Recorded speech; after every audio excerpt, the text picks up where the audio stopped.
praise. Praise, praise. Praise, praise, praise.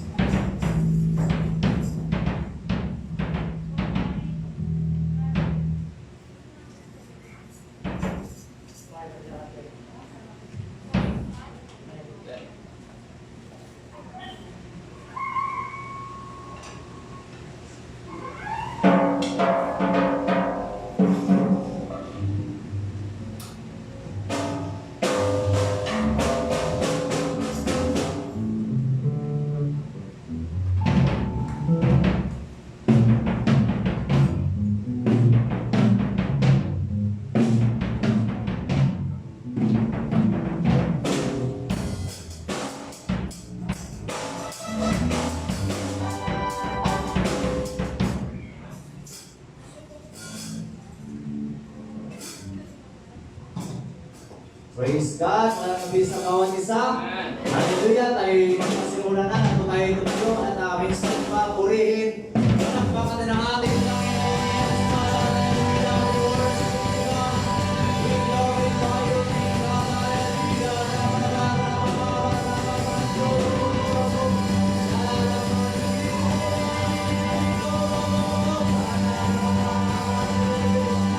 Praise God, praise God. Thank you, Lord. Praise God, amen. At tuloy makapo sa ating mga puwan. Hallelujah, let us sing to the Lord. Celebrate Jesus, celebrate. Yes, God. Celebrate Jesus, celebrate. Celebrate Jesus, celebrate. Celebrate Jesus, celebrate. Celebrate Jesus, He has risen.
manatili tayo sa presensya ng ating Panginoon at tayo umawit sa ating Panginoon. Praise the Lord.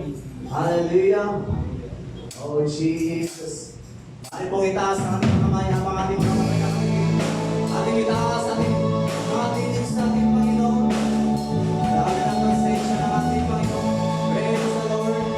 And most worthy of praise.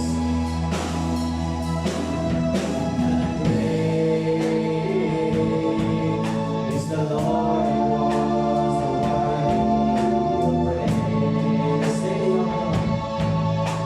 The city of our God.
Hallelujah. Sino na naman ang presensya ng ating Panginoon? Amen.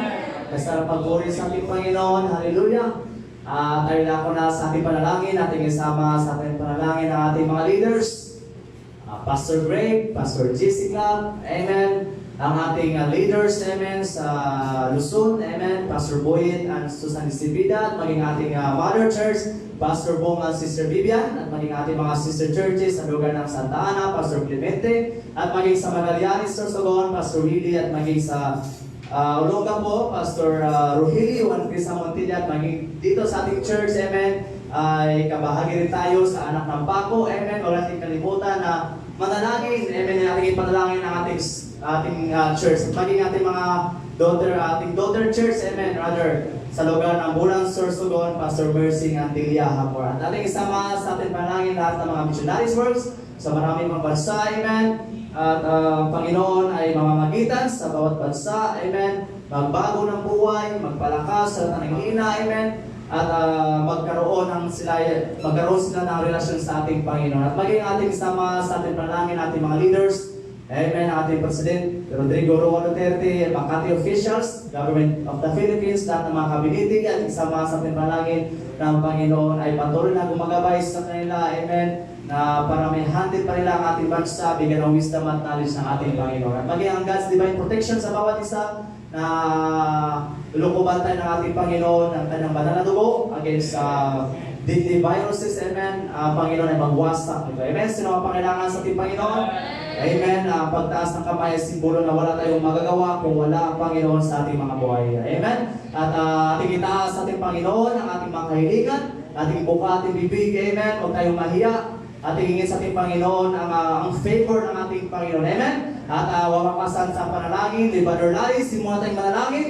Yes, God, ang ilang Diyos, na mas makabangin aliyansa na, hallelujah, sa pangalan ni Jesus, muli Panginoon, God, kami lumalapit sa iyong banal na trono, God, ang aming dalangin, Lord, patuloy ang pagkilos ng mong Espiritu na sa aming kalagitan, patuloy mong ingatan na ng aming mga leaders, God, Pastor Greg, Greg Leche, Panginoon, Pastor Jessica, Panginoon, God, patuloy mo silang ingatan ng ilang Diyos, maging God, si Pastor Boyd, Estibida, Panginoon, Lord, ang aming mga Mother Church, Panginoon, God, patuloy mong pagbalay, Lord Diyos, maging God, umalis kami sa gusaling ito, God, na may ginawa ka at may gagawin ka, Panginoon, sa aming mga buhay, Lord, with your Holy Spirit, God, na siyang manahan sa aming kalagitnaan, na siyang magpalakas at namihina, God, Panginoon, God, na kami mga panalangin namin ang inangkin ng katugunan sa pangalan ni Jesus. Amen. Dakilang Diyos na makapangyarihan sa lahat at sa pangalan ni Jesus muli, patuloy namin hinihingi ang pagsama pagkilos sa gabi ito, Lord God.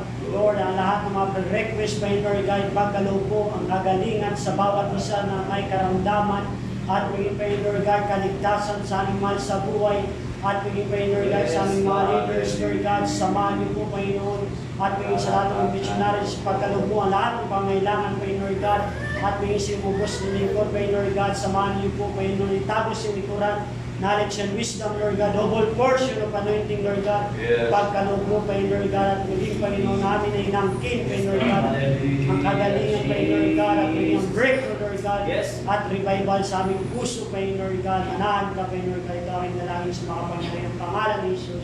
Amen! Malapakan natin ang Panginoon ngayong gabi. Praise God! Hallelujah! Amen! Muli welcome ang bawat isa sa ating pong Sunday evening worship service. At sa lahat ng mga nanonood online, ay welcome na welcome din po kayo sa ating gawain ngayong gabi. Please do like and share ang ating pong video. Sige, marami pa ang makapakinig ng salita ng ating Panginoon. Welcome tayo lahat ngayong gabi. Baka ito ng kamayan, pero tayo aawit sa Panginoon. When I think of the goodness of Jesus. Amen. Praise God. Hallelujah. And when I think of the goodness of Jesus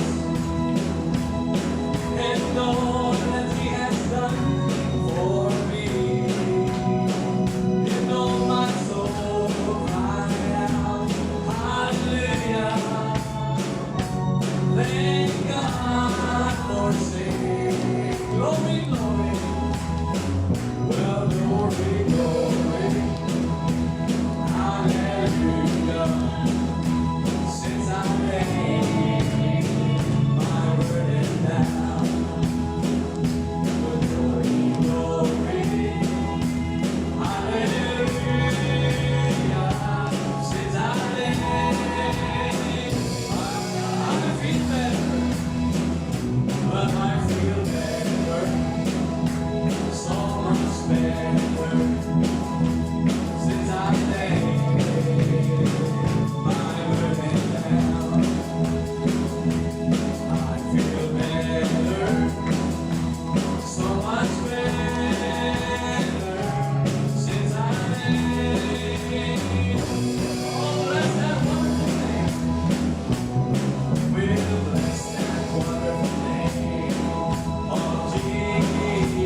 isa sa ating pong gawain ngayong gabi. Amen. At kami po'y nagagalak at kami po'y kasama po namin kayo ngayong gabi sa ating mga pabalita.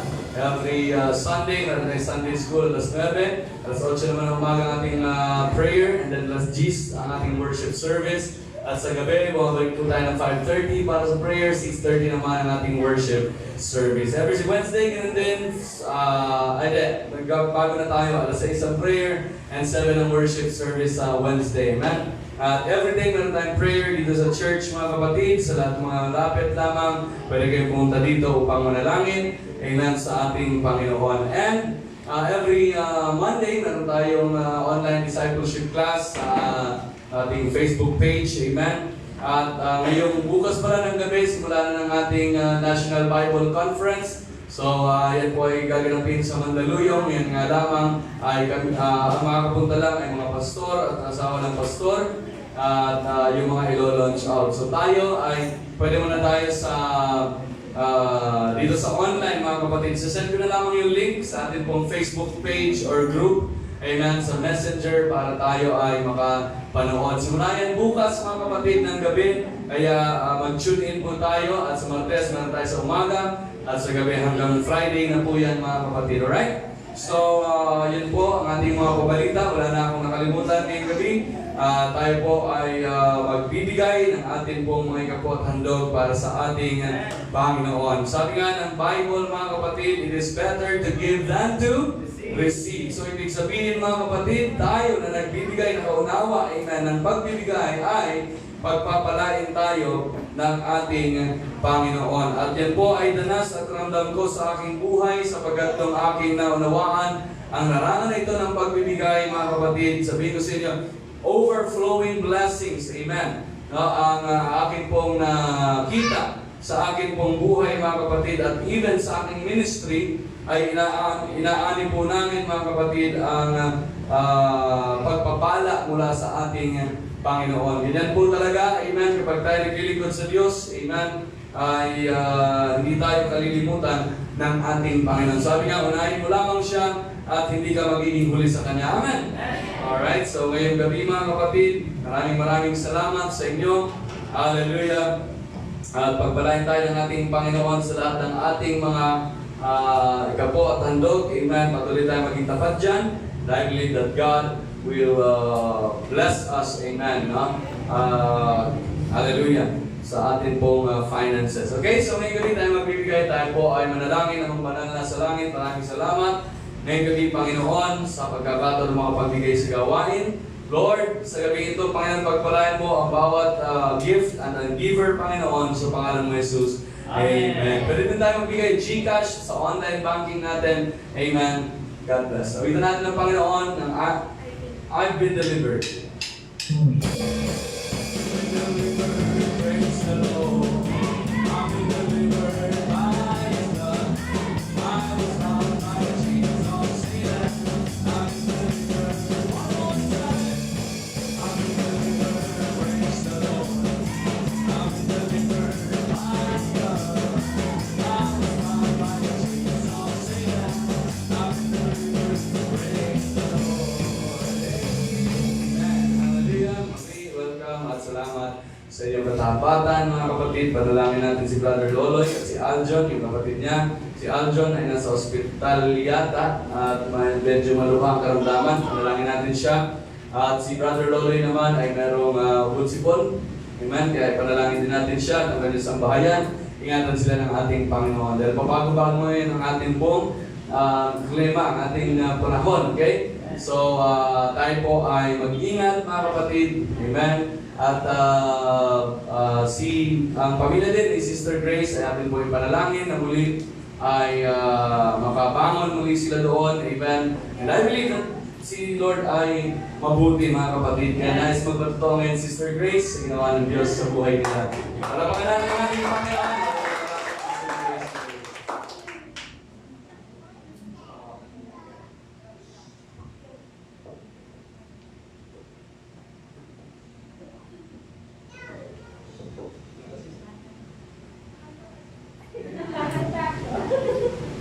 Ay, magandang gabi po sa inyong lahat, lalong-lalo na po sa ating Diyos na buhay.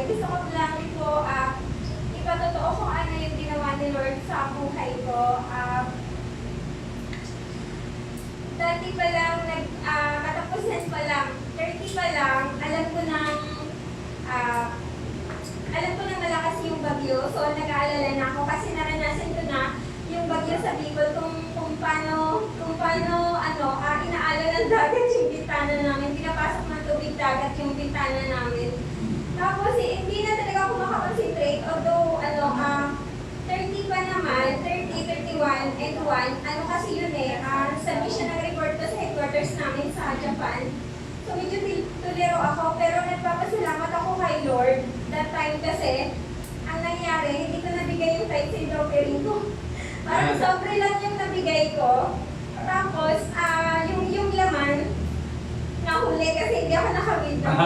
So, hindi ako naka-withdraw sa machine. Tapos, sabi ko, ay si Sir R.A., i-withdraw ko muna yung sobre ng tight and offering ko.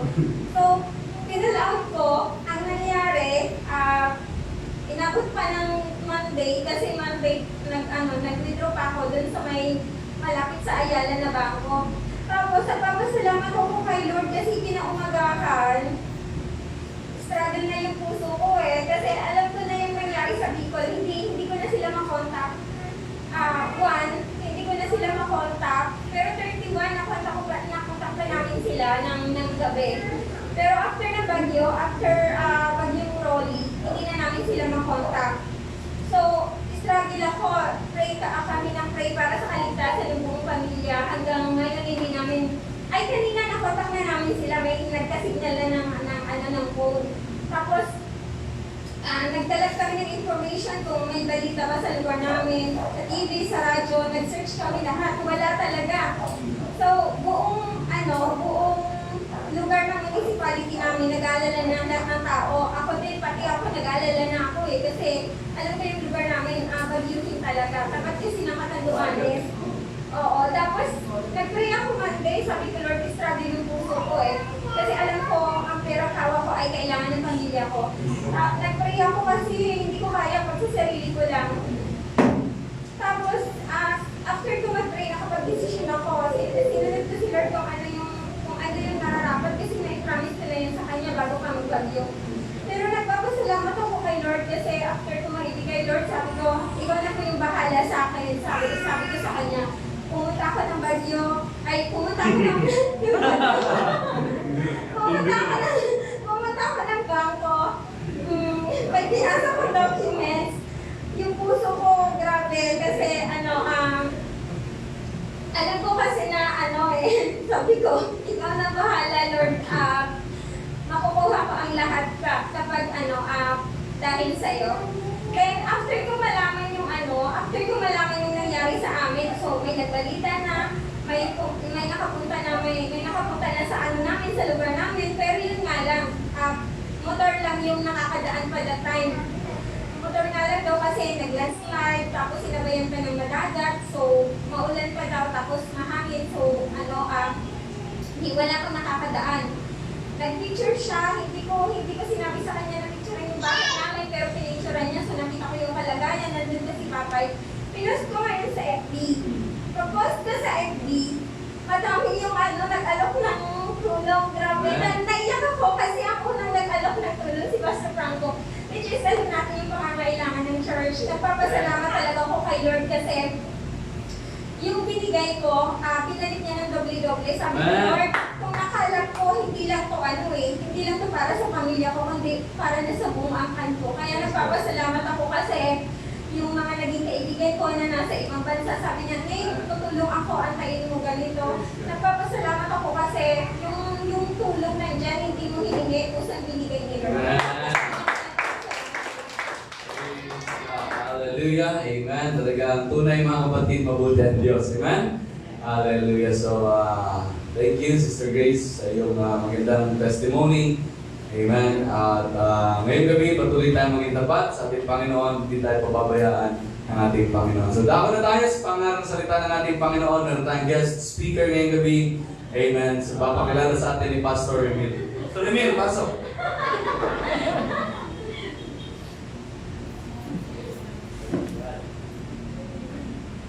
Welcome natin ating Pastor Paul. Amen. Praise God.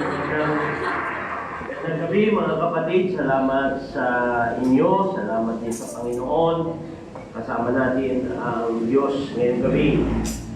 Amen. At nabalita raw kanina na pwede na yung 30% na so kaya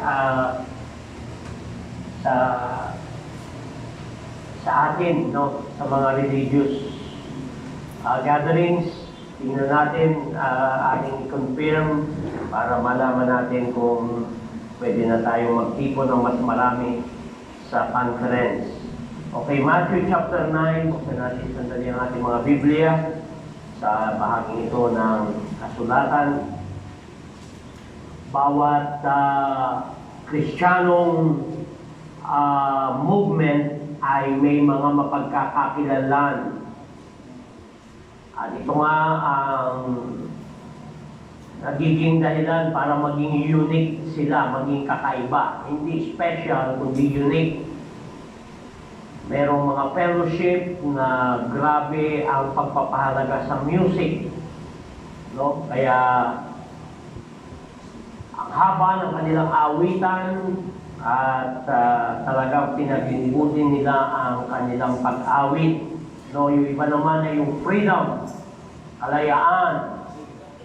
Kaya lang pag minsan ito ay naaabuso ng marami. No?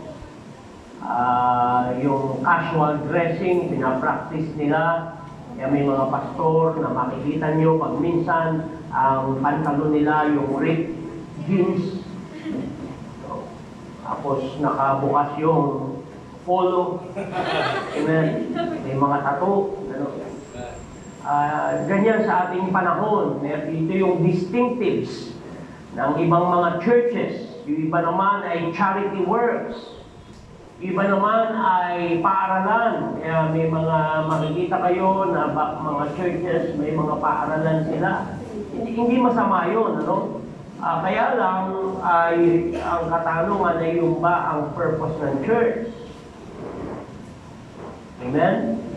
Kasi pag mayroong paaralan, magpe-pray tayo mga kapatid, pag-pray nyo dahil dumadami na ang ating preschool, manalangin natin magkaroon tayo ng elementary school. Tapos ng elementary school, pag-pray nyo, marami na, gagraduate ng ating elementary, pag-pray nyo, magka-high school tayo. Amen. Anong mangyayari sa church? Amen. Yung iba naman ay social justice. Kaya may tendency yung mga pastor kumandidato minsan. Kasi babaguhin din nila ang sistema ng lipunan. Ang ating fellowship ay meron ding mga distinctives. At inawit nga natin kanina, siguro magtataka kayo, Pastor, bakit ganyan ang ating mga kanta? Parang digmaan. God's God on army, marching through the land, di ba? Deliverance is their song. Kasi yan ang ating distinctive. Amen? Ang ating distinctive ay, number 1, evangelism. Diyan tayo makikilala, diyan tayo kilala sa pangangaral. Amen? Paghayo. Mga lalaki at babae, pagkatapos ng evangelism ay discipleship. God's got an army. Gusto ng Panginoon, ang church ay maging army. Amen? Nakakita ba kayo ng army na nagsasayawan? Nandiyan labanan. Oh, nandiyan ang labanan. Labas ang tamburin. Amen? Discipleship. Yung mga naliligtas ay ginagawang alagad. Bakit? Para sila'y masanay din sa evangelism. Na pagdating ng panahon, sila naman yung itatanim, church planting. Amen? Kaya, dadalhin nila yung kanilang natanggap mula rito. Kagaya ng ating inawit, singing, let the oppressed go free. Diba? Nangangaral tayo ng pagpapalaya. Yan ang ating distinctive. Amen? At syempre, ang unang-una rito ay evangelism. Paghayo, pangangaral. Dahil hindi tayo makakagawa ng alagad, makapagtatanim ng mga manggagawa kung walang evangelism, walang paghayo, walang pangangaral. Ako'y naligtas sa evangelism. Amen? Ang evangelism ay conversion of sinners, mga makasalanan na tinatawag ng Panginoon, babaguhin, lilinisin ang buhay, mag-iiba ng priorities upang sila'y magamit ng ating Panginoon. At yan ang puso ng Ebanghelyo. Yan ang ibig sabihin ng gospel, ng good news. Amen? At itong distinctive na ito ng ating kapulungan, ang evangelism, ito yung nagpanatiling buhay sa ating kapulungan even after 50 years. 50 years na ating fellowship ngayong taong ito. Amen? May nagsabi nga ng ganito, it's easy to determine when something is aflame. Madali daw makilala kung ang isang bagay ay nag-aapoy. It ignites other materials.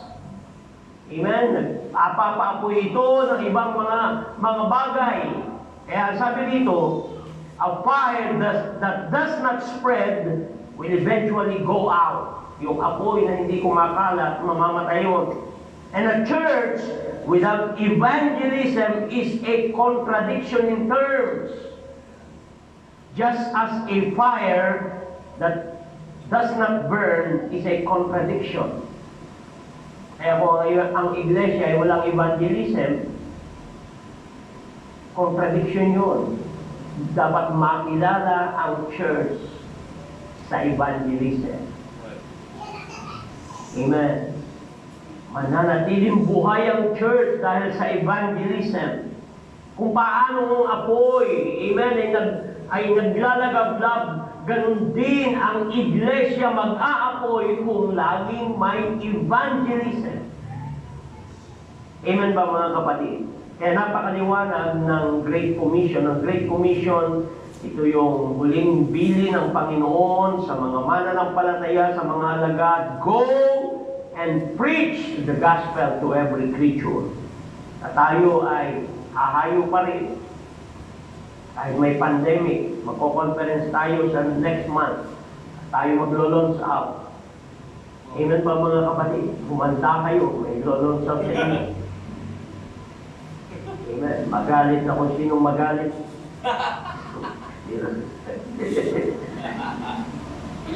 Amen. Dahil ito ang hinahanap ng Panginoon. Tingnan nyo sa ating teksto ngayong gabi. Hindi siya naghahanap ng mga social workers, politiko, mga saserdote. Ang hinahanap niya ay mga manggagawa sa anhin. At mga makakatulong sa pag-aani. Ngayong gabi nais kong mangaral sa paksang ito, wanted harvest helpers. Ganito ang sabi, Matthew 9:35 hanggang 38. At nililibot ni Jesus ang lahat ng mga bayan at mga nayon na nagtuturo sa mga sinagoga nila. Pinangangaral ang ebanghelyo ng kaharian at pinagagaling ang sari-saring sakit at sari-saring karamdaman. Datapwat nang makita niya ang karamihan, ang mga karamihan ay nahabag siya sa kanila sapagkat pawang nahahapis at nangangalat na gaya ng mga tupa na walang pastor. Na magkagayon sinabi niya sa kanyang mga alagad, katotohanay ang ani ay marami, datapwat kakaunti ang mga manggagawa. Idalangin nga ninyo sa Panginoon ang aanihin na magpadala siya ng mga manggagawa sa kanyang aanihin. Malayan ng Diyos ang kanyang salita. Nalangin muna tayo, Lord. Mag-usap ka ngayong gabi. Kausapin mo maging mga nanonood online, maging mga ibang mga manggagawa, ibang kapatiran sa ibang churches, Panginoon. Kausapin mo po sila, maunawaan nila ang priority mo, ang nais mong mangyari, ang nais mong gawin ng aming bawat isa sa amin, Panginoon. Mangusap ka ngayong gabi. Ito po ang aming panalangin sa pangalan ni Jesus. At natin magsabi ng Amen. Unang-una, tingnan natin the priority of the harvest. Amen? Kaya ito isinulat ay para makita natin, itong Matthew chapter 9, para makita natin yung nakikita ng ating Panginoong Jesus. Ano ang sabi sa verse 36? nang makita niya ang karamihan, when Jesus saw the multitudes, nakita niya yung mga sumusunod sa Kanya. Nakita niya yung mga nasa mga nayon, sa mga lungsod, sa mga nasa bayan-bayan, sa mga sinagoga, sa mga kabundukan, sa mga dalampasigan. Amen. Nakita niya yung mga libingan. At ano sabi? Nang makita niya ang karamihan, ay nahabag siya sa kanila. Nahabag siya. He was moved with compassion. Alam niyo mga kapatid, walang nakakaligtaan ang mata ng ating Panginoon. Nakikita niya lahat. Lalong-lalo na, amen, ang mga may pangangailangan. Tatlong bagay ang nakita rito ng Panginoon. Unang-una, ano ang sabi? Amen. Ang karamihan ay nahahapis. The crowds were fainting. Amen. Fainting ng hihina. Amen. Para silang may mabigat na pasan at sila'y babagsak na. Ganon ang ibig sabihin ng salitang yun. Amen. Mabigat para sa kanilang sariling buhay. Ang buhay ay malupit. Totoo yun. Life is cruel. Amen.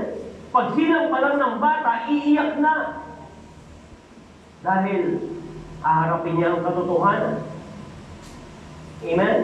Ang buhay ay mahirap. Hindi madali umalwan ang buhay. Amen?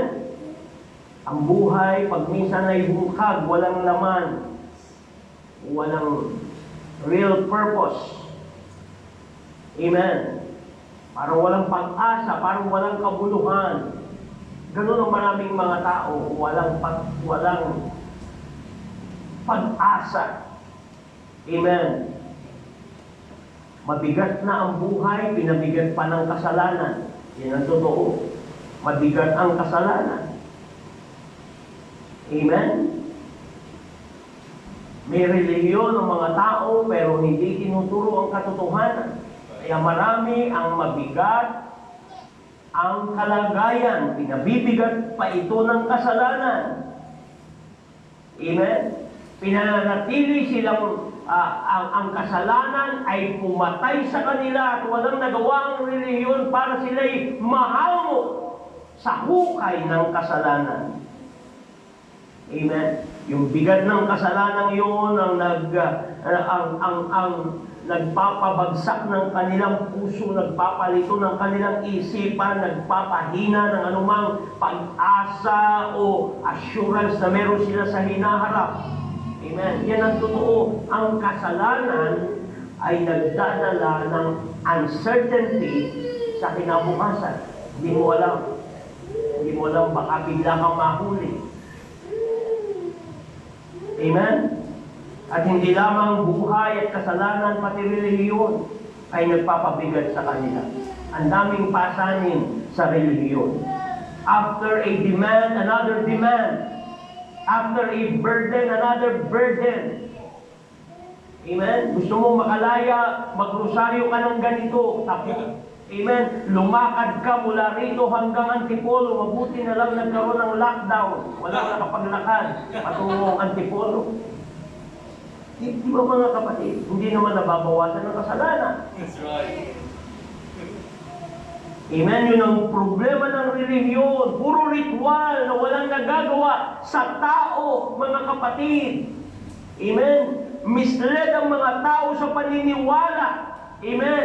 Subalit yung paniniwala nila, hindi sila inihahatid sa Diyos. Dahil patay pa rin sila sa kanilang kasalanan. Kaya nung makita ni Jesus ang karamihan, siya ay nahabag. Yan ang totoo. Hindi lang yung panahon nila, panahon din natin. Nakita ni Jesus. Amen. Sila'y nanghihina, nang lulupaypay, nahahapis.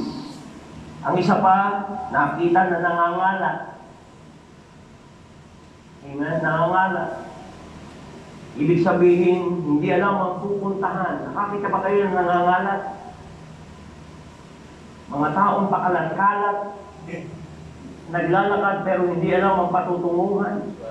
Ganun ang mga tao. Noong panahon ng Panginoon, maging sa ating kapanahunan, tinangka nilang tignan ang kasagutan sa restrictive religion, kagaya ng Judaism.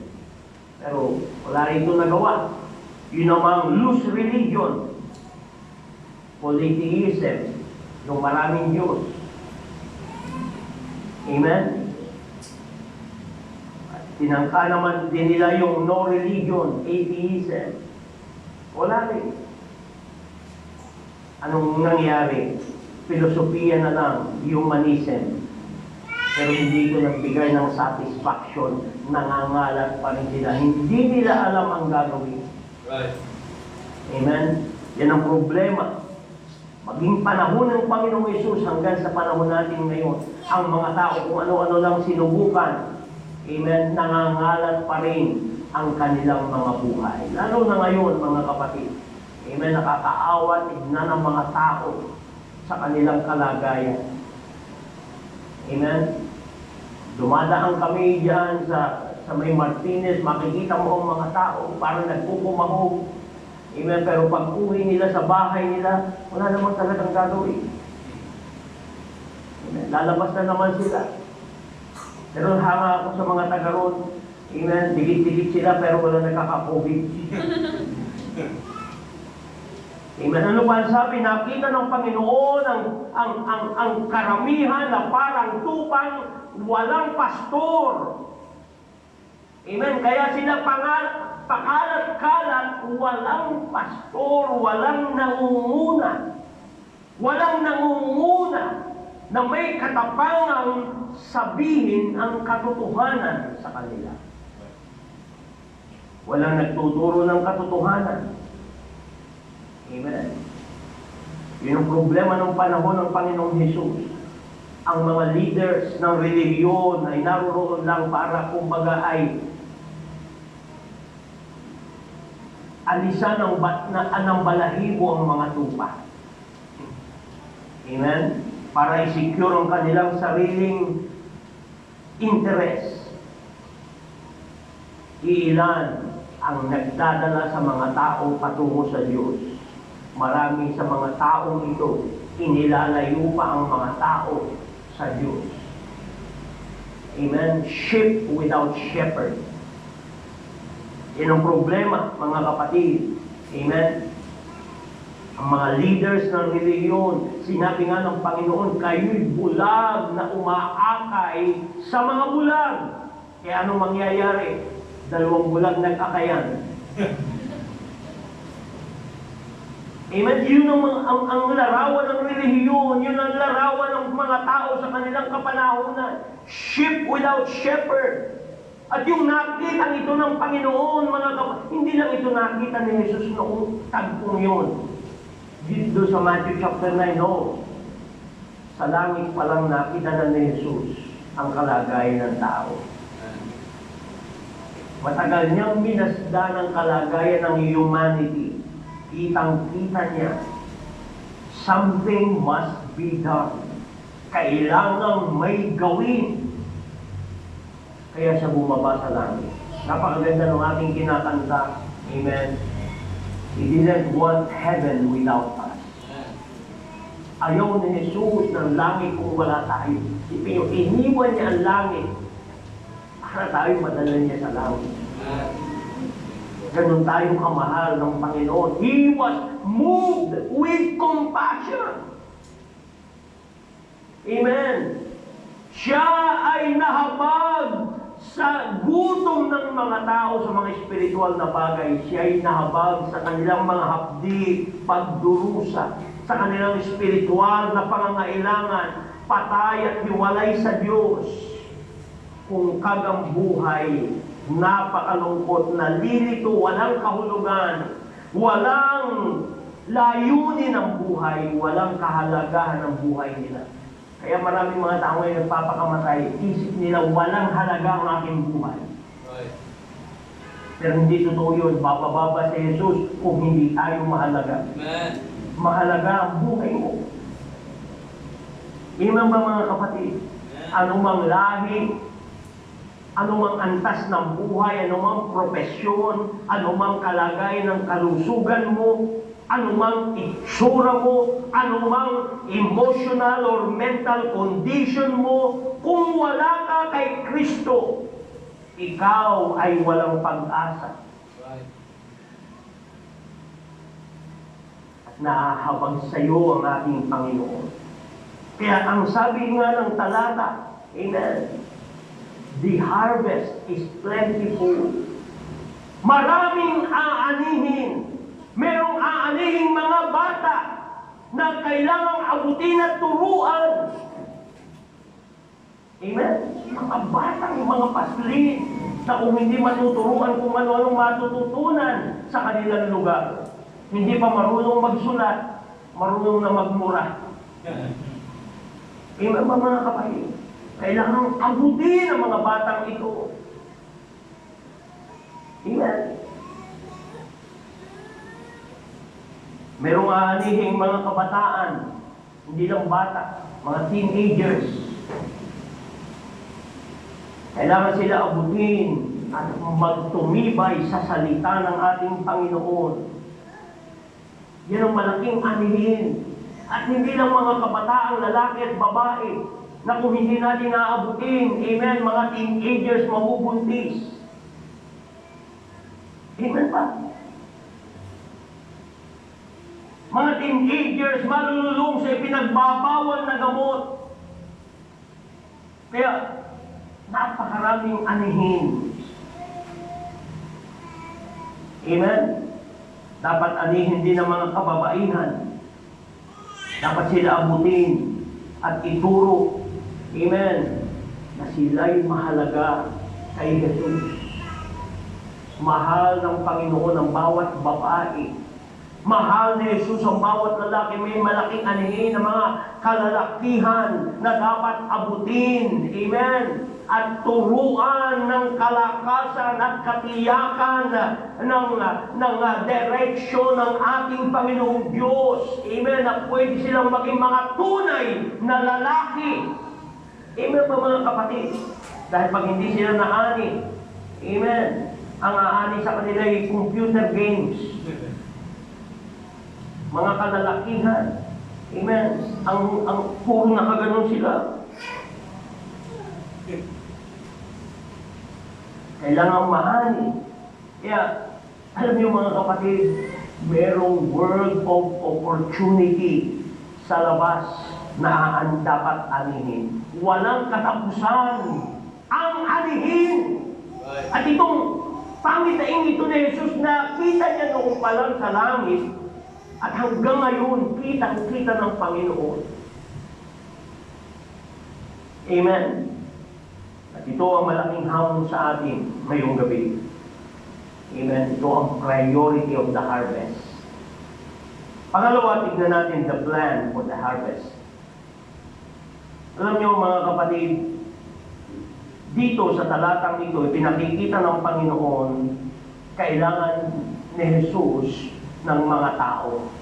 Mga taong kagaya natin at sumasampalataya sa Kanya. Mga lalaki at babae, bata, matanda, amen, kailangan niya ng mga manggagawa at kailangan niya sila ngayon.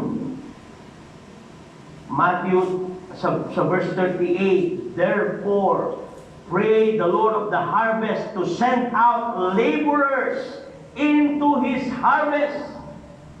Amen. Hindi maaani ang anihin kung walang mang-aani. Amen. Mabubulok ang aanihin kung walang aani, mga kapatid. At kailangan yung mang-aani ay they must go hand in hand. Magkaisa. Anihin natin sila. Dalhin natin sila sa Panginoon. Amen. Mga kapatid, ito ang malaking hamon sa ating kapanahunan. Ang daming anihin, kakaunti ang manggagawa.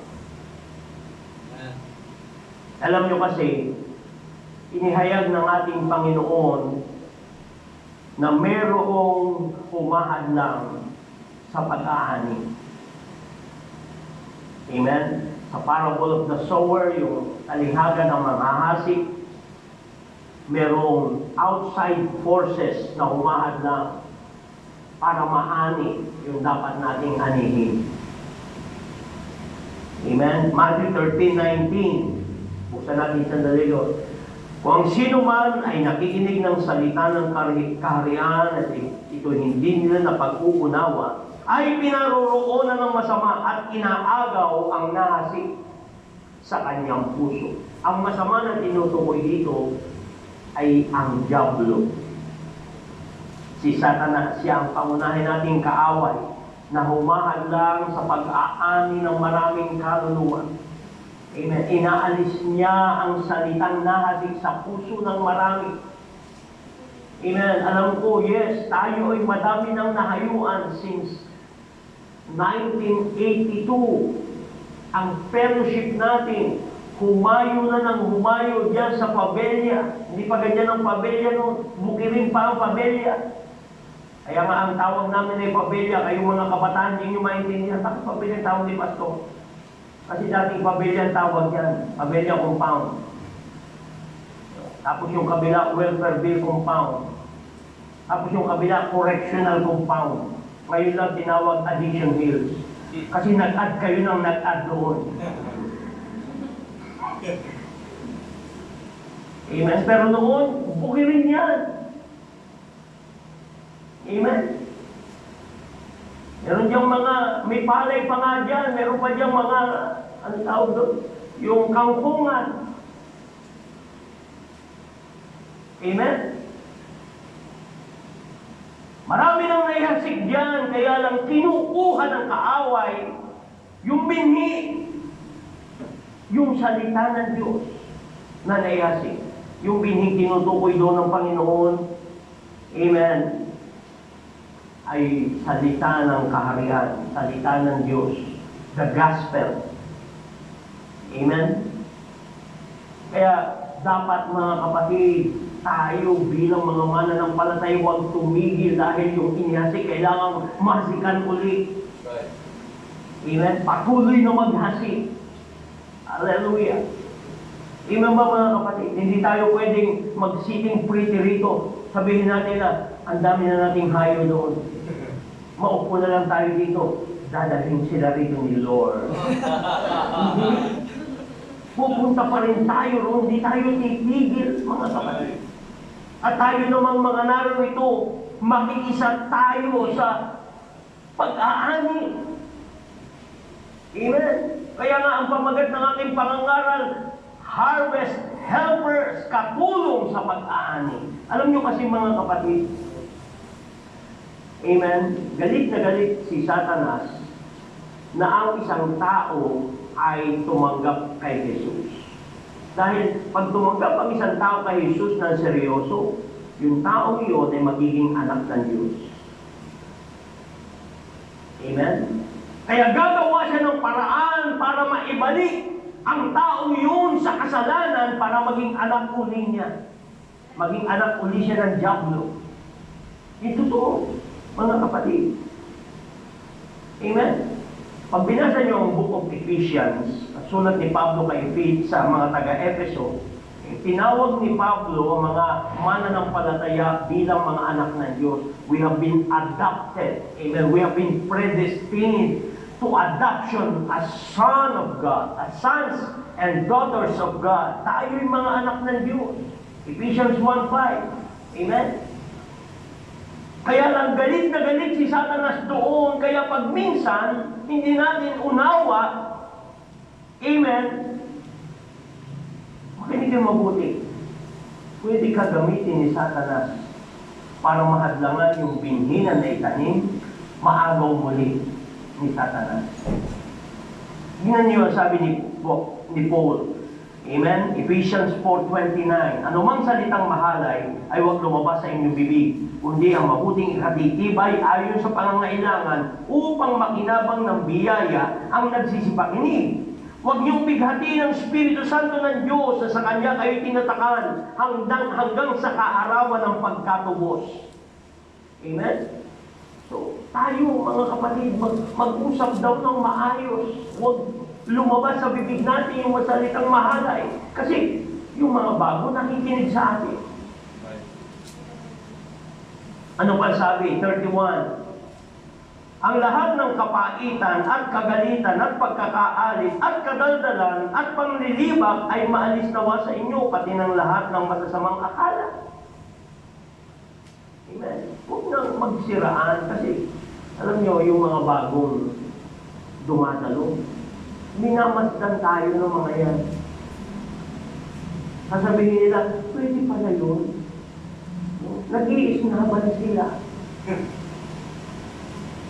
Amen? Na-open yung iba. Amen? Pwede pala yun, anak ng mananampalataya, nagdadabo sa kanyang papa, sa kanyang mama. Kala ko mananampalataya yun.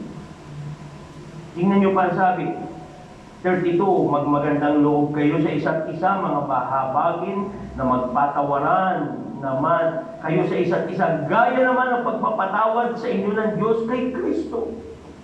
Sa chapter 5, verse 1, tuloy pa natin. Kayo nga'y magsitulad sa Diyos, gaya ng mga anak na minamahal. Magsilakad kayo sa pag-ibig, gaya naman ang pag-ibig ni Kristo sa inyo, at ibinigay dahil sa atin ang kanyang sarili na hain at handog sa Diyos upang maging samyo ng masarap na amoy. Amen? So mag-ibigan daw, ibigay ang sarili sa kapatid. Amen? Bakit po ito sinasabi? Kasi pwedeng gamitin ng diablo. Tayo rin naririto para yung mga inaani ay manakaw uli ang salitang na ihasik sa kanilang puso. Amen? Verse 3, ngunit ang pakikiapid at ang lahat ng karumihan o kasakiman ay huwag man lamang masambit sa inyo gaya ng nararapat sa mga banal. O ang karumihan man, o mga mangmang na pananalita, o mga pagbibiro na di nararapat, kundi kayo'y magpasalamat. Tingnan nyo ang sabi, verse 7, chapter 5, verse 7, huwag kayong makibahagi sa kanila. Sapagkat noong kayo'y kaniliman, datapwat kayo'y kaliwanagan sa Panginoon, magsilakad kayong gaya ng mga anak ng kaliwanagan. Anong ibig sabihin dito ni Pablo? Huwag kang makibahagi, huwag kang paggamit sa kaaway, amen, kundi gamitin mo ang iyong pagiging mananampalataya bilang ilaw para maakay mo yung mga tao na lalong lumapit kay Jesus. Amen. Kaya ako pag minsan, ako ay, ang damdamin ko, nagagalit ako. Amen. Pag merong mga kabataang babae, tapos merong mga kalalakihan, iniispatan yung mga kabataang babae, gusto agad ligawan, mga bago pa lang. Amen. Samantalang siya nakailang busted na. Gusto di. Alam nyo, ang hirap magdala ng kaluluwa sa Panginoon pagkatapos babastusin. Right.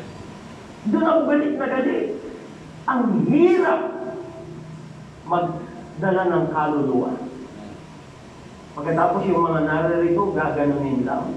Hindi na nga kayo nakatulong sa pagdadala sa kanila. Titisunin nyo pa. Ano sabi ng Panginoon? Pag ikaw ay sanhin ng katitisuran, maglagay ka ng bilingang bato sa iyong liig at itapon mo sarili mo sa pasig. Pasig wala. Di ba? Yun ang sabi ng Bible. Kasi mahirap mag-akay ng kaluluwa. Hindi biro yun, mga kapatid. Amen?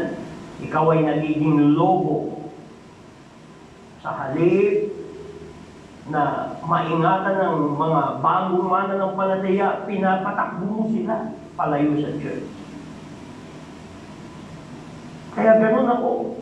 Amen. Pag may nalaman ako na nililigaw na hindi ko alam, nililigaw ka. Mag-asawa ka na ba? Amen. Kasi mahirap mag-akay ng kaluluwa. Amen? Kaya yun, ang katotohanan. Ipaglalaban natin ang mga bagong converts. Iingatan natin. Amen? Hindi ang dahilan bakit hindi tayo nakikipag-fellowship sa ibang grupo. Dahil meron silang practices doon na hindi natin ginagawa. Hindi doon nangangaral ng kagaya ng pangangaral ko doon pwedeng papasok sa church holding hands. Pareho pa namang lalaki. Totoo yun. Hindi yung pwede sa atin. Yun ang lalaki at babae, kung hindi mag-aasawa, hindi pwede holding hands. Yung pa dalawang lalaki.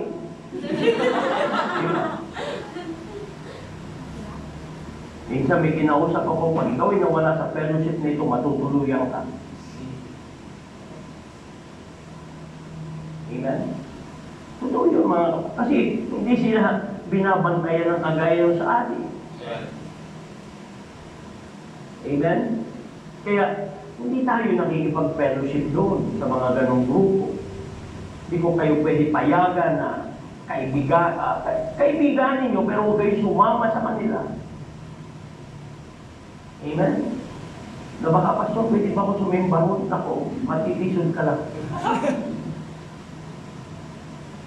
Amen? At ang isang hadlang, alam nyo, ay hindi lang si Satanas, kundi ang kakulangan ng mga manggagawa. Kulang na kulang ang mga manggagawa. Kailangan natin ng maraming manggagawa. Amen.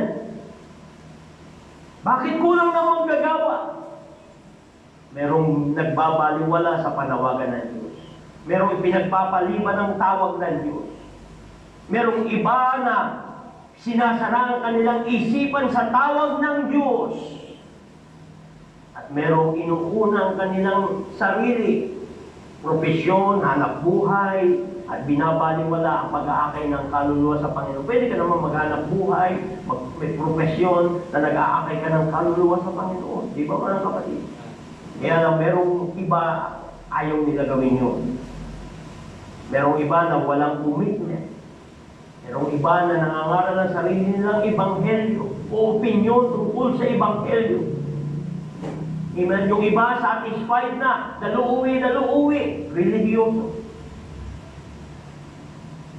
Amen. Yung iba, kailangan muna ng appointment o posisyon. Hindi naman ako tinatawag ni Pastor, mag-evangelist. Amen. Pag pinatungan ako ng kamay, saka ako hahayo. Ano pa itong ng kamay? Amen. John 15:16, di ba? At kayo ay hinirang ko, and I ordain you that you should go and be fruitful. Di ba mga kapatid? Dahil kung walang bunga, kung walang mga manggagawa, hindi natin maaari ang mga bunga. Ngayong gabi, ang Great Commission na ibinigay na sa atin. Alam nyo, napakaganda ng gospel. Hallelujah. Ang gospel ay ipapakita natin sa mga tao, sasabihin natin sa kanila kung anong ginawa ng Diyos para sa kanila, sa kanilang kasalanan, sa problema nila, sa kanilang sarili. Ang sabi nga ni A.B. Simpson, the gospel tells rebellious men that God is ready to reconcile, that justice is satisfied, that sin has been atoned for, that the judgment of the guilty may be revoked, the condemnation of the sinner canceled, the curse of the law blotted out, the gates of hell closed, the portals of heaven opened wide, the power of sin subdued, the guilty conscience healed, the broken heart comforted, the sorrow and misery of the fall undone. Ito ang ebanghelyo. Ito ang dapat marinig ng mga tao, mga kapatid, na sa mga taong rebelde sa Diyos, nakikipag-reconcile ang Panginoon. Amen? Kaya kailangan ng Great Commission ng mga ngaral magsasalita, hallelujah, ipoproklama ang mabuting balita ng Panginoon. Yan ang mabuting balita. Amen? At ang Great Commission hindi lang nangangailangan ng mga dila. Amen? na magpo-proclaim ng sinabi ko, kailangan din ng prayers. Dahil kailangan ng mga manggagawa. Pray that the Lord of the harvest, amen, will send forth laborers unto His harvest. At kailangan ng mga laborers ay laborer for God, hindi laborer for self. Dahil ang harvest ay para sa Diyos, hindi para sa atin. Amen ba mga kapatid? Hindi sa atin ang anihin. Ang Diyos, ito ay sa Diyos. Tayo ay narito para dalhin sila sa Diyos. Hallelujah. At higit sa lahat, kailangan ng Great Commission ng ating participation. Mag-participate tayo. Amen. Sabi ng Panginoong Jesus, pray. Amen. Maraming anihin kakaunti ang manggagawa. Totoo yung mga kapatid. Amen. Pag mag-meeting dito sa Mandaluyong, ang lahat ng tricycle drivers, mas marami pa sa pastor. That's right. Ba't gusto mo pa mag-tricycle driver? O kaya mag-panda, mag-delivery. Amen. Pag nakita mo lang dun sa parking nila, mas marami sila sa pasto. Pag nag-conference yun, amen. Puno ang, yung lahat ng mga nakamotor, na delivery boy, puno ang Araneta. Pero pastor, sa ating kapulungan, hindi mo pupuno Araneta. Amen. Naman naman yung mga kapatid. Kaya kailangan ng panalangin. Amen. Kailangan ng participation ng mga mananampalataya. At pangatlo, dito ako magtatapos, the promise for the harvest. Ang napakaganda pag tayo ay nakisangkot, kasama natin ang banal na Espiritu. Gagawa sa atin at sa pamamagitan natin. Acts 1:8. Dadapwa at tatanggapin niyo ang kapangyarihan pagdating sa inyo ng Espiritu Santo at kayo magiging saksi ko sa Jerusalem at sa buong Judea at Samaria at hanggang sa kahuli-hulihang hangganan ng lupa. Mararanasan mo ang kapangyarihan ng Diyos. Subalit kailangan ikaw ay maging committed helper to the harvest. Amen? Meron ko nabasa habang ginagawa kong preaching na ito. Amen? Merong isang atheist, si Charles Badlat. Hinamon niya ang isang pastor, si H.P. Hughes, sa isang debate. Ito namang mga ngaral na nangunguna sa rescue mission sa London, England, ay tinanggap ang hamon na may kondisyon. Ang sabi niya, papaya ako humarap sa iyo sa isang debate, pero kailangan may kasama akong 100 mga lalaki at babae na magsasalita kung ano ang nangyari sa buhay nila mula noong magtiwala sila kay Kristo bilang tagapagligtas. Amen. Sila yung mga tao na dating namuhay sa grabing kasalanan. Ang ilan sa kanila ay galing sa napakahirap na mga tahanan. Amen? Dahil puro bisyo ang kanilang mga magulang. At sabi ng pastor ay hindi lamang nila sasabihin ang istorya ng kanilang conversion, kundi handa rin sila to submit to cross-examination by any who doubted their stories. Pwede silang imbestigahan yung buhay nila. At sabi pa nung pastor, hinamon din niya yung kanyang makakadibate, ikaw rin magdala ka ng hindi mananampalataya na sasabihin nila kung ano ang naitulong sa kanila ng kawalan nila ng pananampalataya. Pagsasalitain din natin. Kaya nung dumating yung araw ng paghaharap nila, alam niyo mga kapatid, dumating ang mga ngaral kasama yung 100 mga mananampalataya.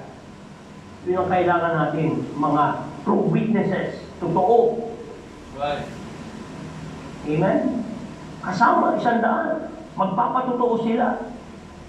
kung anong nangyari sa buhay nila kung anong magtiwala sila kay Jesus. Kaya lang, si Charles Bradlaugh ay hindi dumating. Kasi walang masasabi yung maging kasama niya na anong nagawa ng kawalan ng pananampalataya, na kung anong naitulong.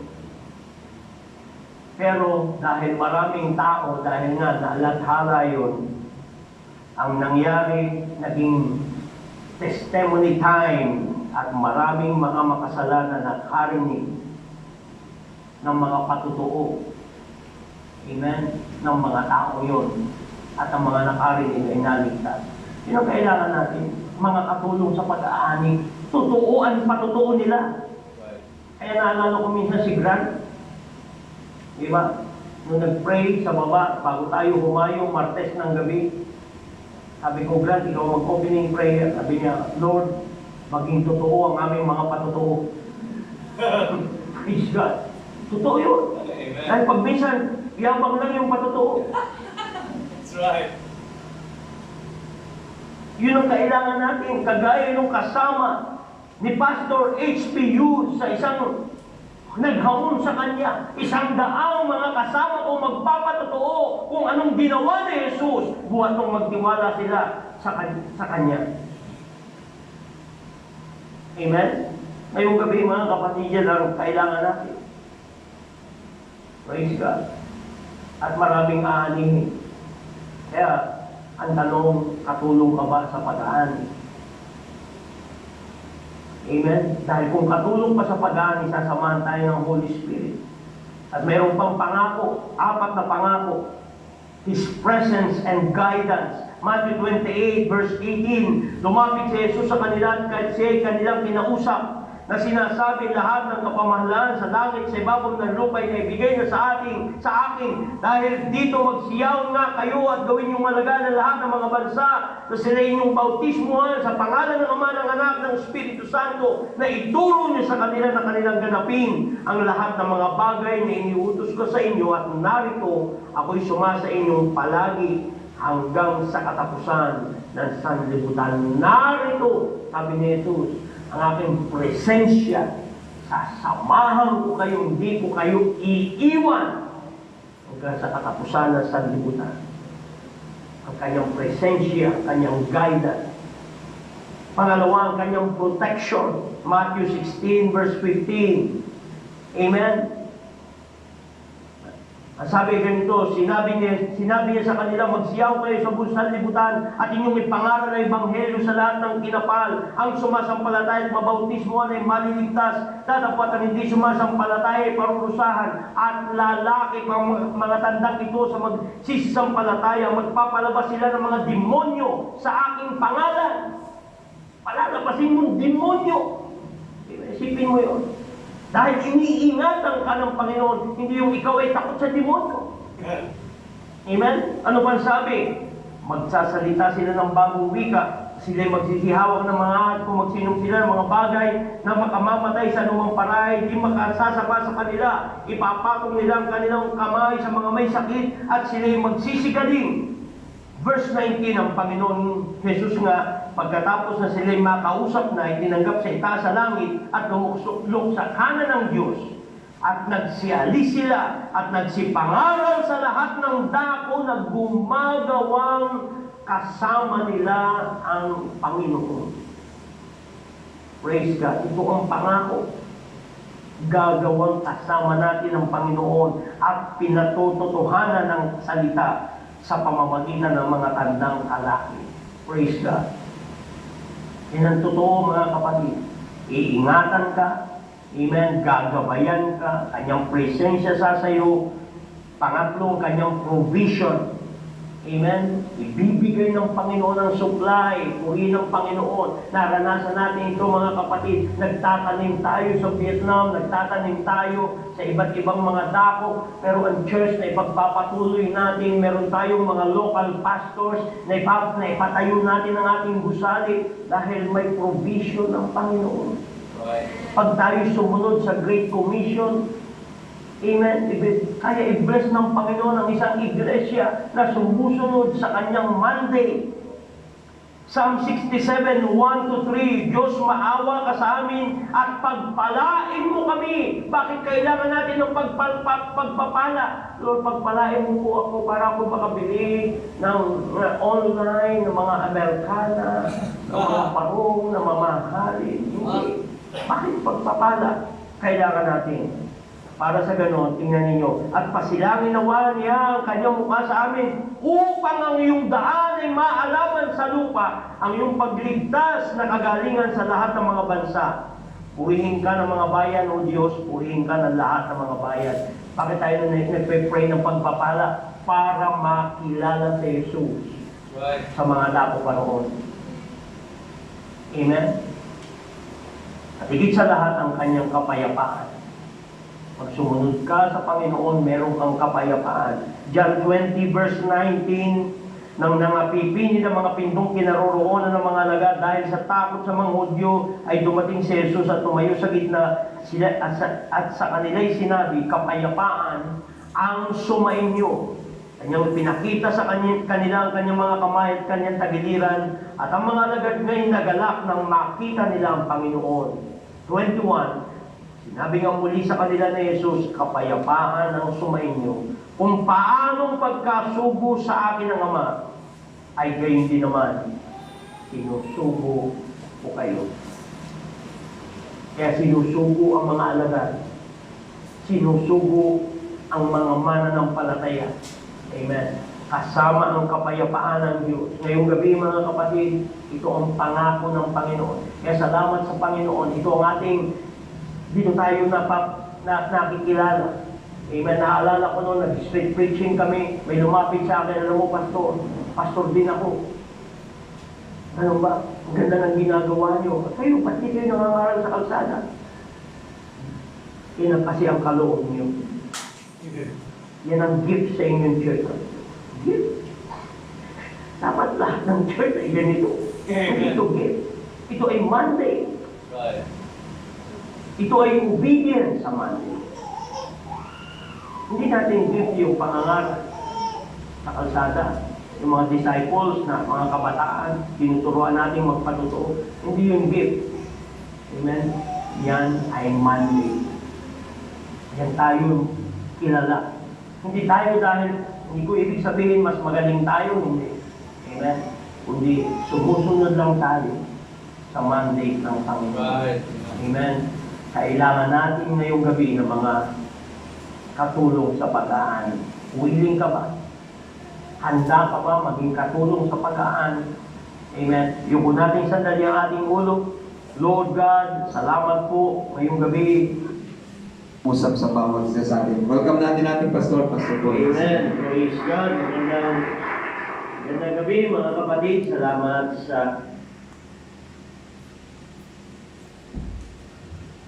Sunday, amen. Sino po pinagpala? Amen. Praise God. So, kailangan talaga natin ng mga helpers, mga kapatid, sa harvest. Dahil tunay na napakarami ng harvest, pero kakaunti ang mga anit mong gagawa. Kaya naman ngayong gabi, napakagandang hamon ng ating pastor. Amen. Willing ka ba na maging helper, amen, sa harvest? Ako po naniniwala, hindi naman lahat tayo ay magiging pastor. Amen po ba?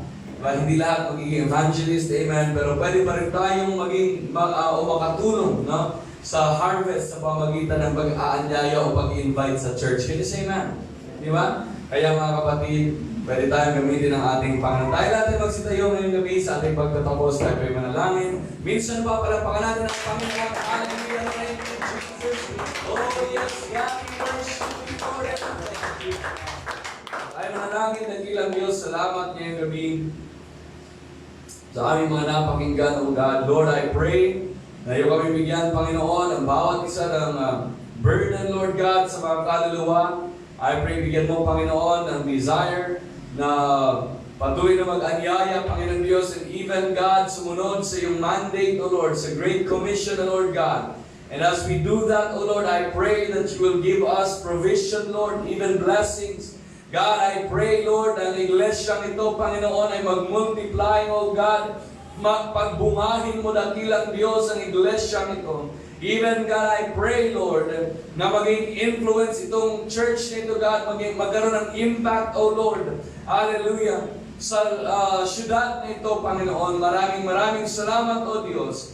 God, sa iyong mga salita ngayong gabi ito, tumimo sa aming mga puso, may apply namin sa aming mga buhay, Panginoon. Salamat po, God. Ingatan mo yung mga anak sa pag-uwi. Sa pangalan mo, Jesus, natin magsabi na Amen. God bless us all with time, mga kapatid.